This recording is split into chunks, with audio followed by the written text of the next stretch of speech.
শিক্ষার্থীবৃন্দ, আজকে আমরা পদার্থবিজ্ঞানের 14তম ক্লাস শুরু করছি। আজকে আমরা নতুন অধ্যায় শুরু করব। অধ্যায়ের নাম হলো গতিবিদ্যা। আমরা শুরুতেই কিছু সংজ্ঞা জানব। প্রথমে আমরা আসছি প্রসঙ্গ কাঠামো নিয়ে। তোমরা যদি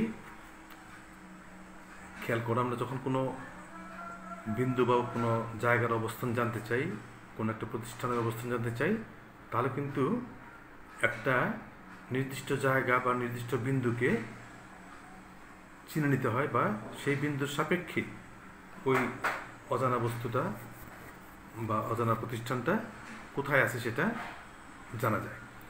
এই যে বিন্দুর সাপেক্ষে এরকম অজানা বস্তুর অবস্থান বর্ণনা করা হয় বা জানা যায়, সেটাই হলো প্রসঙ্গ বিন্দু। আমরা এখানে যে সংখ্যাটা দেখছি, যে ত্রিমাত্রিক স্থানে যে সুনির্দিষ্ট স্থানাঙ্ক ব্যবস্থার সাপেক্ষে কোনো বস্তুর অবস্থান, গতি ইত্যাদি বর্ণনা করা হয়, তাকে প্রসঙ্গ কাঠামো বলে। আমি যদি বলি সাভার কলেজ কোথায়, তাহলে আমাকে একটা জানা বিন্দু বা জানা বস্তু জানতে হবে। যদি আমি বলি থানা বাস স্ট্যান্ড থেকে সাভার কলেজ 800 মিটার পশ্চিম দিকে, তাহলে এই যে থানা বাস স্ট্যান্ড, যার সাপেক্ষে আমরা সাভার কলেজের অবস্থান জানলাম, এটাই হলো প্রসঙ্গ কাঠামো। এটা শুধুমাত্র দ্বিমাত্রিক একমাত্রিক না, তিনমাত্রিক হইলে আমরা সবগুলি অবস্থানই বোঝাতে পারি, যে কোনো অবস্থানই বোঝাতে পারি। তাহলে এইরকম প্রসঙ্গ কাঠামোর ক্ষেত্রে 3 রকম প্রসঙ্গ কাঠামো বা 3 রকমের গতি হতে পারে। প্রথমে আমরা একমাত্রিক কাঠামো বা একমাত্রিক গতি নিয়ে কথা বলতে চাই। যদি আমরা একটা টান সুতা বা তার থাকে, তার উপর যদি কোনো একটা বস্তু থাকে বা একটা, মনে করে একটা পিঁপড়া হাঁটতেছে, তাহলে এই টান বস্তুর মধ্যে পিঁপড়াটির অবস্থান কোথায়, বা সুতাটার মধ্যে বস্তুটির বা পিঁপড়াটির অবস্থান কোথায়, সেটা জানতে গেলে আমাদের কি জানতে হবে? এখানে আমরা এই ব্যাপারটা দেখাচ্ছি, সুতাটাকে এক্স ড্যাশ রেখা দ্বারা বোঝালাম। উ একটা বিন্দু, যেটাকে আমরা বলছি প্রসঙ্গ বিন্দু। এই উ বিন্দু থেকে সুতা পিঁপড়াটি ডান দিকে কিংবা বাম দিকে থাকতে পারে। এখানে আমরা ছোটো ছোটো ঘরকে একক হিসাবে ব্যবহার করেছি। যদি পিঁপড়াটা এই পি অবস্থানে থাকে, তাহলে দেখা যাচ্ছে এটা ডান দিকে 5 ঘরে আছে।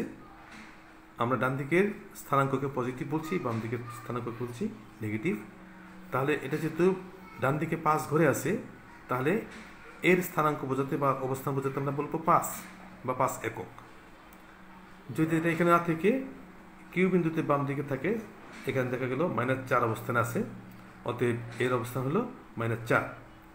অর্থাৎ এই রেখার উপরে যখন পিঁপড়াটা আছে, তার অবস্থান বোঝাতে একটি স্থানাঙ্ক দিয়েই এই অবস্থান বোঝানো যায়।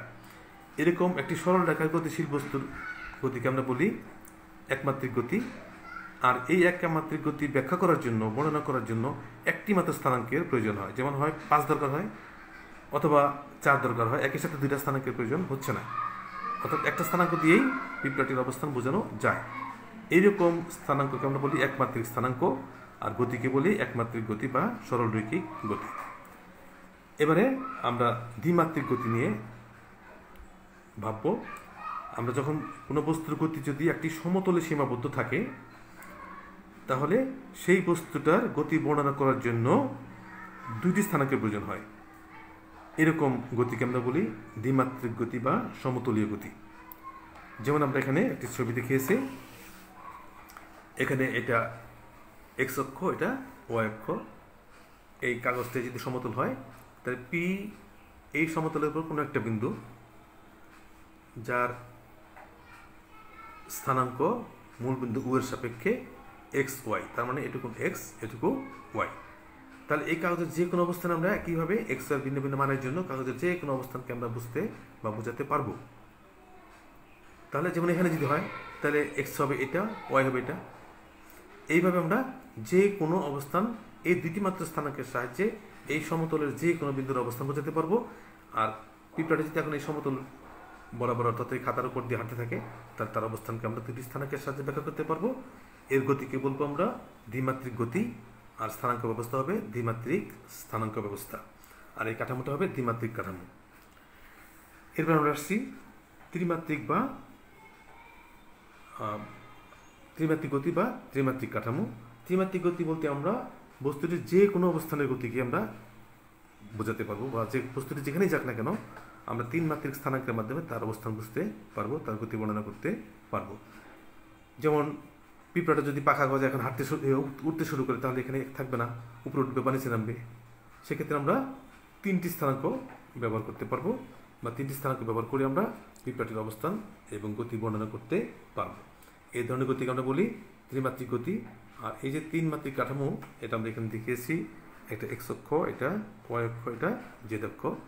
পিঁপড়াটা পাখা গজানোর পরে যদি এখানে চলে আসে, তাহলে এটুকুন হলো এক্স, এখানে ওয়াই, উপর দিকে জেড।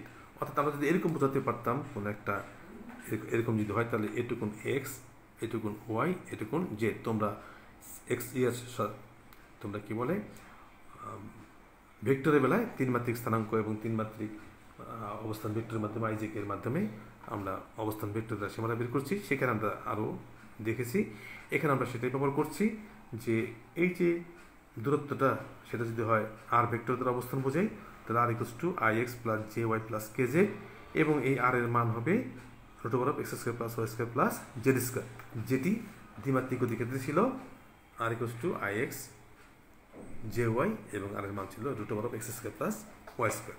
অর্থাৎ আমরা তিন মাত্রিক, একমাত্রিক এবং দ্বিমাত্রিক গতির ক্ষেত্রে অবস্থান এবং গতি কাঠামোর সাপেক্ষে ব্যাখ্যা করতে পারবো, বা তোমরা আশা করি বুঝছো। পরবর্তীতে আমরা কতগুলো আরও কিছু গতি নিয়ে আলোচনা করতে চাই। এখানে আমরা বলছি পরম গতি। পরম গতি বলতে আমরা কোনো একটা স্থির বস্তুর সাপেক্ষে অন্য একটি গতিশীল বস্তু অবস্থান বা গতি বর্ণনা যখন করি, তখন সেই গতিকে আমরা বলি পরম গতি। অর্থাৎ স্থির কাঠামো সাপেক্ষে একটি বস্তুর গতি বর্ণনা করা হলে ওই গতিকে পরম গতি বলা হয়। এরপর আমরা আসছি আপেক্ষিক গতি। আমরা যে কাঠামোটির কথা বললাম স্থির কাঠামোর সাপেক্ষে বলেছি, কিন্তু বাস্তবটা কেমন? বাস্তবটা হলো স্থির কাঠামো আমরা বাস্তবে পাই না, এই জন্য আপেক্ষিক গতি আমাদের জন্য জানা দরকার। আপেক্ষিক গতিটা হলো গতিশীল কাঠামো সাপেক্ষে কোনো বস্তুর গতি বর্ণনা করা হলে সেই গতিকে আপেক্ষিক গতি বলে। আমরা একটা উদাহরণ এখানে দেখি। মনে করো পি এবং কিউ দুইটা বস্তুই উতে ছিল, 1 সেকেন্ড পরে পি বস্তুটা গেল এ বিন্দুতে, কিউ বস্তুটা গেল বি বিন্দুতে। আমরা যদি বলি যে উ এ এটা হলো 10 মিটার আর ও বি সেটা হলো 25 মিটার, তাহলে এটা ছিল উ বিন্দুতে। যদি উ বিন্দুটা স্থির থেকে থাকে, তাহলে উ এর সাপেক্ষে পি এর গতিবেগ কত হবে? যেহেতু এটা 10 মিটার গেছে 1 সেকেন্ডে, অতএব এর গতিবেগ হবে 10 মিটার পার সেকেন্ড। আর কিউ গেছে 25 মিটার, অতএব কিউ এর পরম গতি হবে 25 মিটার পার সেকেন্ড। কিন্তু পি বিন্দুটা যদি এতে চলে যায়, তাহলে পি এর সাপেক্ষে কিউ এর গতিবেগ কত? অর্থাৎ কিউ চলে আসছে এখন বি বিন্দুতে, পি চলে আসছে এ বিন্দুতে। তাহলে পি থেকে, অর্থাৎ এখানে যাবে পি বলতাম, পি থেকে এখানে যদি কিউ বলি, তাহলে পি থেকে কিউ এর দূরত্ব কত? 25 মাইনাস 10 অর্থাৎ 15। তাহলে পি এর সাপেক্ষে কিউ এর বেগ হবে 15 মিটার পার সেকেন্ড। তাহলে তোমরা নিশ্চয়ই এখান থেকে আমরা এই বিষয়টা ক্লিয়ার হচ্ছে যে পরম বেগ বা পরম গতি, আপেক্ষিক বেগ বা আপেক্ষিক গতি বলতে আমরা কি বুঝি, এখান থেকে আমরা নিশ্চয়ই বুঝবো। এরপর আসছি আমরা জড় কাঠামো নিয়ে। জড় কাঠামো হলো যে সকল কাঠামো সমবেগে গতিশীল থাকে, যাদের গতিবেগ কোনো পরিবর্তন হয় না, সেই সকল কাঠামোগুলিকে আমরা বলি জড় কাঠামো। এক্ষেত্রে কোনো ত্বরণ থাকে না, অর্থাৎ বেগ বাড়েও না কিংবা কমে না। যে সকল কাঠামোর বেগ বাড়েও না কমেও না, একই বেগে চলতে থাকে, অর্থাৎ সমবেগে চলতে থাকে, সেই সকল কাঠামোকে আমরা বলি জড় প্রসঙ্গ কাঠামো। এরপর আমরা আসছি অজড় কাঠামো সম্পর্কে জানতে। আমরা অজড় কাঠামো বলি যে সকল প্রসঙ্গ কাঠামো ত্বরণ বা মন্দন সহ গতিশীল, অর্থাৎ যাদের বেগ সুষম নয়, সেই সকল প্রসঙ্গ কাঠামোকে আমরা বলি অজড় প্রসঙ্গ কাঠামো। এরপর আমরা একটা অত্যন্ত গুরুত্বপূর্ণ বিষয়, অলরেডি আমরা এই বিষয় সম্পর্কে বুঝতে পারছি। তো এখানে আমরা ফাইনালি কিছু কথা বলতে চাই যে মহাবিশ্বের সকল গতি আপেক্ষিক, কোনো পরম গতি নাই। কারণ কি? কারণ হলো মহাবিশ্বে কোনো বস্তু স্থির নাই। আমরা পরম গতি পাইতে চাইলে স্থির বস্তুর সাপেক্ষে কোনো বস্তুর অবস্থান বা গতি বর্ণনা করতে হবে। কিন্তু মহাবিশ্বে যেহেতু কোনো বস্তু স্থির না, অতএব আমরা কোনো বস্তুর সাপেক্ষে যখন অন্য বস্তুর অবস্থান বুঝি সেটি স্থির বস্তুর সাপেক্ষে হয় না। ফলে এই গতি কখনোই পরম গতি হইতে পারে না। যেমন আমরা বলতে চাই যদি যে একজন ব্যক্তি যদি একটি চলমান গাড়িতে থাকে, সে চলমান গাড়ির একজন যাত্রী যখন এক সিট ছেড়ে অন্য সিটে যায়, তখন সে কিন্তু গাড়ির সাপেক্ষে গতিশীল হলো, কারণ সে এক সিট ছেড়ে অন্য সিটে গেল। বাসের সাপেক্ষে লোকটির বেগ আছে এবং লোকটি বাসের সাপেক্ষে গতিশীল, কিন্তু যে লোকটি বাসে বসে আছে সিটে সে কিন্তু বাসের সাপেক্ষে স্থির। আবার বাসকে আমরা এখানে স্থির চিন্তা করলাম, কিন্তু পৃথিবী বা কোনো স্টেশনের কোনো জায়গা বা একটা স্টেশনের সাপেক্ষে কিন্তু বাসটা গতিশীল। সেক্ষেত্রে কিন্তু বাসটা নিজেও আপেক্ষিক গতিশীল থাকবে। ঠিক একইভাবে পৃথিবীকে আমরা স্থির ধরে বাসটাকে গতিশীল বলছি, কিন্তু পৃথিবী কিন্তু নিজেও স্থির নাই। আমরা জানি পৃথিবী নিজ অক্ষের উপর 24 ঘন্টায় একবার ঘুরে আসে। তাহলে এই যে পৃথিবীর যে পরিধির সমান দূরত্ব অতিক্রম করে সে 24 ঘন্টায়, এটা সে স্থির নাই। অতএব তার সাপেক্ষে যখন আমরা কোনো বস্তুর গতি বিবেচনা করতেছি, স্টেশনের সাপেক্ষে যখন গাড়ির গতি বিবেচনা করতেছি, সেই স্টেশনটাও কিন্তু স্থির নাই। অতএব গাড়ির গতিও স্টেশন সাপেক্ষে গতিশীল, আবার ওই প্যাসেঞ্জারের গতি, যাত্রীর গতি গাড়ির সাপেক্ষে গতিশীল। তাহলে একই রকম করে আমরা যেমন পৃথিবীর আরও একটা গতি আছে, সূর্য চতুর্দিকে ওটা 365 দিন বা 1 বছর একবার ঘুরে আসে। কাজেই পৃথিবীর আরও একটি গতি আছে, তার সাপেক্ষেও কিন্তু আমাদের গতি বিবেচনা করতে হবে। তার মানে কি বোঝা যায়? যখন পৃথিবীর সাপেক্ষে আমরা ঘূর্ণন গতির সাপেক্ষে গতি বিবেচনা করছি, সেটা একরকম হচ্ছে। আবার পরিধির চতুর্দিকে করছে, সূর্য চতুর্দিকে পৃথিবী করছে কক্ষপথে, সেটা আরেক রকমের গতি। তার মানে পৃথিবীর মধ্যে 2 রকমের গতি বিদ্যমান। আবার সূর্য কিন্তু তার গ্রহগুলি নিয়ে স্থির জায়গায় নাই, গ্রহ নিয়ে স্থির জায়গায় নাই। এই সূর্যও কিন্তু গতিশীল। তাহলে কি দাঁড়াইল? যে সূর্য একটা নক্ষত্রগুলিও গতিশীল। তার মানে মহাবিশ্ব কোনো কিছুই নাই, কোনো বস্তু নাই যেটি স্থির আছে। অতএব মহাবিশ্বে কোনো স্থির বস্তুর সাপেক্ষে কোনো গতি বিবেচনা করা যাবে না, অর্থাৎ পাওয়া যাবে না। সেটি অর্থ হইল যে কোনো পরম গতি মহাবিশ্বে পাওয়া সম্ভব নয়। সকল গতি আপেক্ষিক এবং এই সকল গতিগুলি খুবই জটিল আকার ধারণ করে। তোমরা অবশ্যই উচ্চ শিক্ষা যখন অর্জন করবে, এই সকল জটিল বিষয়ের গতি নিয়ে তোমরা আরও জানবে, আরও শিখবে।